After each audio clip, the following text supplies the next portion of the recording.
Assalamu alaikum. Wa alaikum salam. Haka dawo da sauri haka? Na dawo yaya. Har na gaji da jiran. Sorry. Just pick up, muje. Is it loud enough? Alright. Har na gaji da jiran ka dinka dawo ka bani labarin abin da ya faru yau a wurin sabon aikinka. To bani labari me ya faru? Yaya kwantar da hankalinki. Zaki dai bari na dan ci abinci na kora da ruwa kafin in fara baki labarin ko? Dan uwana, kaga har na manta. Ka sha ruwan tukuna ko?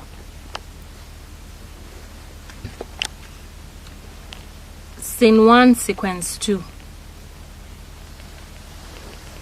Yawwa, yanzu ina da gani daidai ba kamar ɗazu ba. Daga ina kike so in fara baki labarin? Fara min daga farko.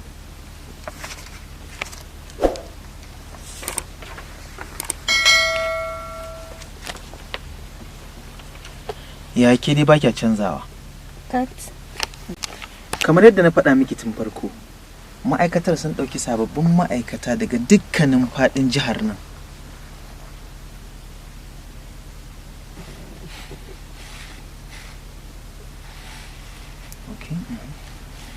Bayan na kammala komai na shiga ofis, sai aka raba mu rukuni-rukuni, sannan aka kai mu wurin da za mu yi aikin gini? What's rukuni, you know? Action. Kamar yadda na faɗa miki tun farko, ma'aikatar ta ɗauki sababbin ma'aikata daban-daban daga faɗin wannan jihar tamu. Bayan na kammala komai na shiga ofis, sai aka raba mu sashi-sashi, sannan aka kai mu wurin da za mu yi aikin gini. Yayi kyau sosai. Wannan shine abin da ake kira babu ɓata lokaci. Faɗi ki ƙara 'yar uwa.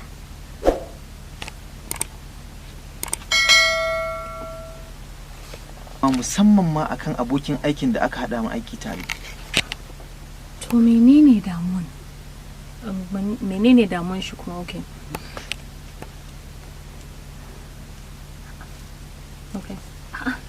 To menene damuwan shi kuma?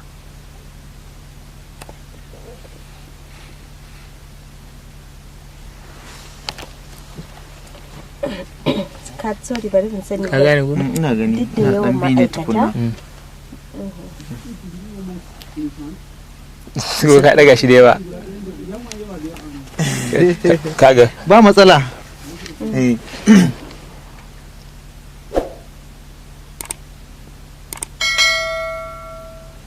Duk da yawan ma'aikatan da ake da su, amma aka haɗa ni da... To, gaskiya na fahimci damuwarka. Amma menene matsalan yin aikinka da wannan sabon ma'aikacin? Matsalolin da yawa yaya. Kamar me da me kenan? Kin san yadda Kirista suke? Da yawa daga cikinsu ba sa yin abota da mutum sai don wani manufa na soke. Kin san yadda Kirista suke? Da yawa ba sa yin abota da mutum sai don wata manufa nasu. Kin san yadda Kirista suke? Da yawa daga cikinsu ba sa yin abota da mutum sai don wata manufa nasu. Ta yaya zan yi aiki da shi? Ta yaya zan yi aiki da shi a hakan? Sannan kuma kin san da yawa daga cikinsu mashaya ne. Yaya zan yi idan Luka ya kasance daga cikin mashaya? Ta yaya zan iya aiki da shi idan ya yi shaye-shaye? Kana da gaskiya, kuma dai ya kamata ka yi hankali da wannan Lukan. Tun da baka san abin da yake zuciyar shi ba, tsorona shine ma kada ya ɓata ka a lokacin da kuke aiki tare fa. Yanzu menene mafita? Da kyau. Da farko ina so ka sa zuciyanka akan aikinka kawai. Tunda ka san yadda ka sha wahala kafin ka samu aikin nan.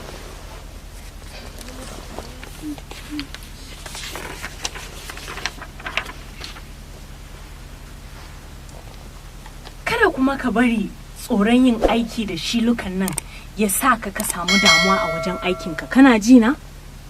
A ƙarshe ba dole ba ne sai ka so shi, amma yin aiki tare da shi ya fa zama dole.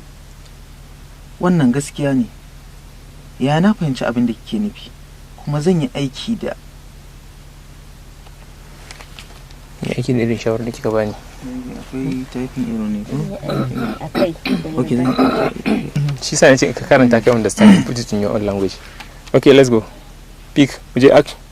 wannan gaskiya ne. Ya na fahimci abin da kike nufi kuma zan yi aiki da akan zan yi aiki da Abin da kika gaya mu.